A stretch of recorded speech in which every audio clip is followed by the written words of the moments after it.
आज आपकी सेवा में मेरी यानी अरविंद नाभ शुक्ल की व्यंग्य रचना गरचे मतलब कुछ न हो के कुछ अंश प्रस्तुत हैं। गरचे मतलब कुछ न हो। ऐसा लगने लगा है कि वर्तमान समय में बोलना और बोलते रहना जीवन की जरूरी कला बन गई है। हाथ पांव हिलें न हिलें, जबान का हिलना समय की मांग हो चुकी है। श्रोता सुनना बंद कर दें लेकिन वक्ता बोलना बंद नहीं करते। पिछले दिनों डेंगू और चिकनगुनिया का कहर छाया हुआ था। लोग बुखार और दर्द से परेशान डॉक्टरों के यहां लाइन लगाए बैठे रहते थे। कष्ट अपनी जगह था लेकिन भाषण प्रेमियों की भी बनाई थी। फेसबुक, व्हाट्सएप सरीखे मंचों पर चढ़कर मित्रों ने सलाहों और हिदायतों का इतना बड़ा अंबार लगा दिया था कि बीमारों की आधी जान तो उसके नीचे दबकर ही निकल जाती थी। सच तो यह है कि ज्ञान झाड़ने में हमारा कोई जवाब नहीं है। मुंह खुलता है तो खुला का खुला रह जाता है। देश का आम बजट आता है तो हर चौथी फेल उसकी समीक्षा में लग जाता है। अपने बच्चे संभलते नहीं, दूसरों को इस विषय पर राय देते हैं कि बच्चों का पालन पोषण कैसे किया जाए।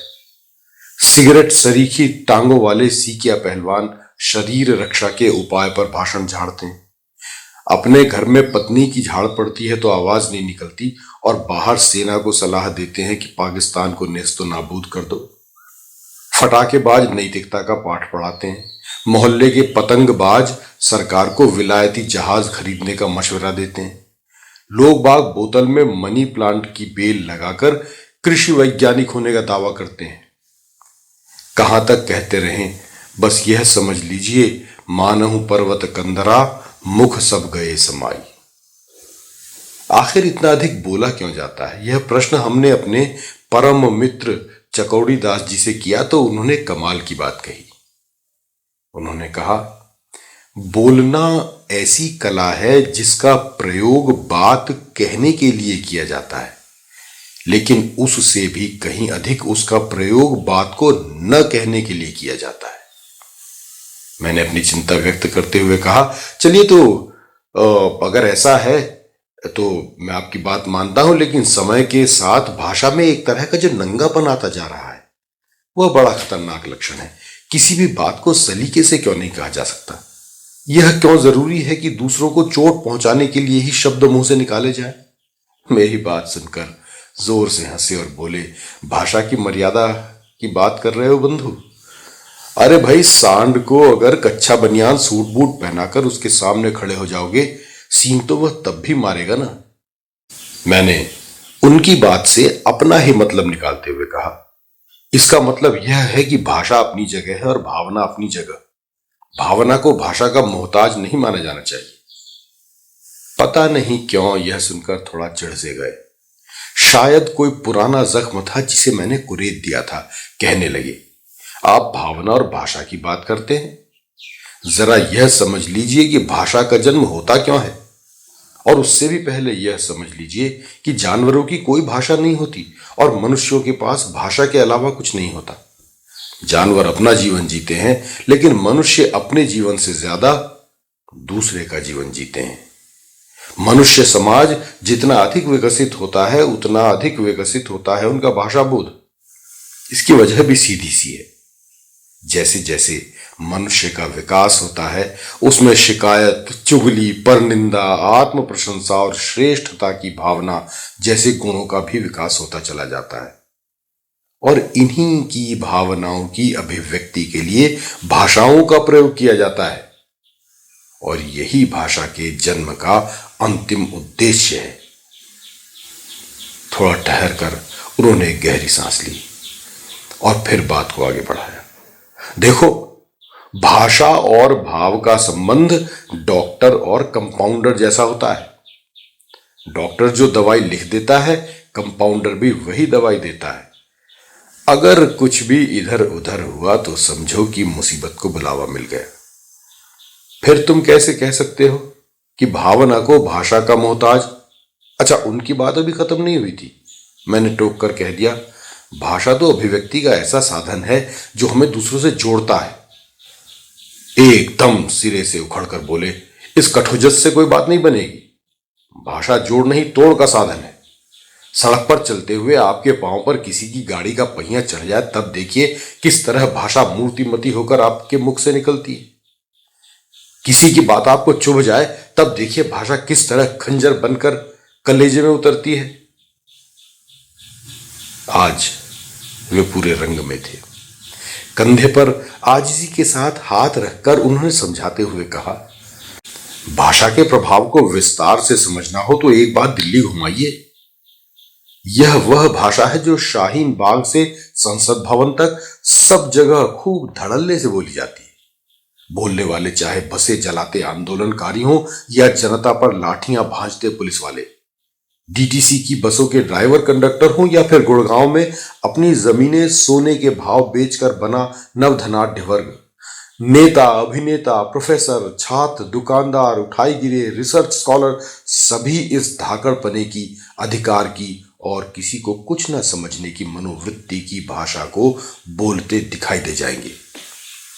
ऊंची कार में से उतरते हुए कन टूटे पहलवान हों या हाथ में झंडा लिए सड़क की कोख में बने कारखानों में निर्मित क्रांतिकारी, अक्खड़पने के साथ सामने अपनी छोटी सी कार में बैठे सफेद कॉलर वाले मेहनतकश की मां बहनें कर देते हैं। तंत्र के तो केवल पंचमकार प्रसिद्ध हैं। भाषा के मकार तो अ से शुरू होकर ज्ञ तक जाते हैं मेरे भोले। उनका यह प्रवचन सुनकर मैंने कहा, इससे तो यह साबित होता है कि भाषा बौद्धिकता का प्रतिरूप है। तमक कर बोले, घंटा है बौद्धिकता का प्रतिरूप। भाषा आज का स्टेटस सिंबल है। जब गांव देहात के भाई बड़े शहरों में पहुंचते हैं तो अपनी भाषा को बदलने के लिए पूरा जोर लगा देते हैं।